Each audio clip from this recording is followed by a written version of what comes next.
Welcome, Adam's Arcade here with a repair video.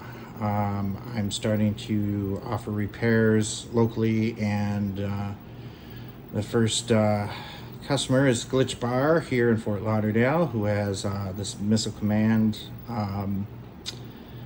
and it apparently had a drink spilled down through the control panel. Everything was gunky. Of course, the coin door was all gunky. Front of this was all gunky. That's what we originally thought. Once we got into it, it was pretty obvious a drink had spilled through here. Tons of syrupy mess here.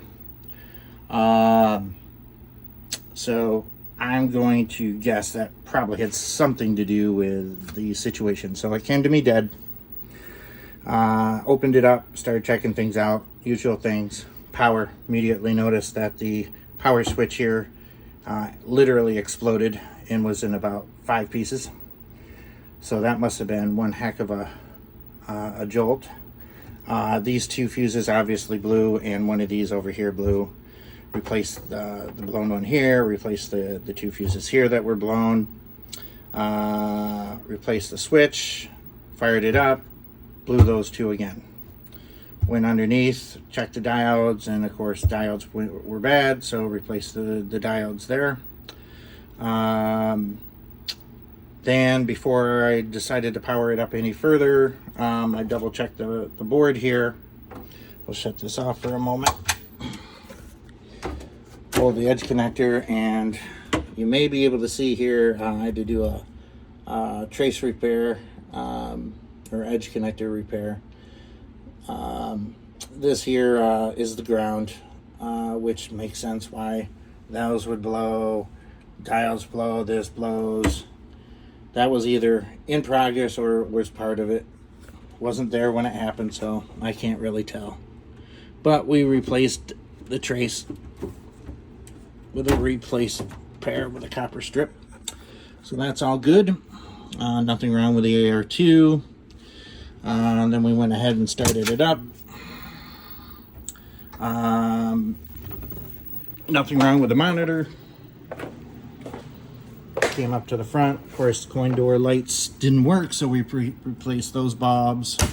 We got our coin reject buttons at least operational. Again, they use free play, so CoinMex aren't an issue here. This is for the control panel. It's disconnected because we're going to take that off and put an overlay over here. There's no sense buying the Silverstream one for the bar. It's just going to end up looking like this. So we'll use a control panel overlay on it, and when that goes bad, we just throw another one on it. Worked on the trackball, got that working nice. Again, nothing really wrong with the monitor. It's nice and bright. Everything looks good. So she's essentially back to normal. The only other thing left to do is, again, control panel overlay, and we're going to do the Teflon legs underneath. So when it's moved around, I'm not a big fan of the old metal ones anyway, so makes sense to me. So again, this one's back up and running, ready to be returned to service here very soon with the new control panel overlay, and we'll see you next time.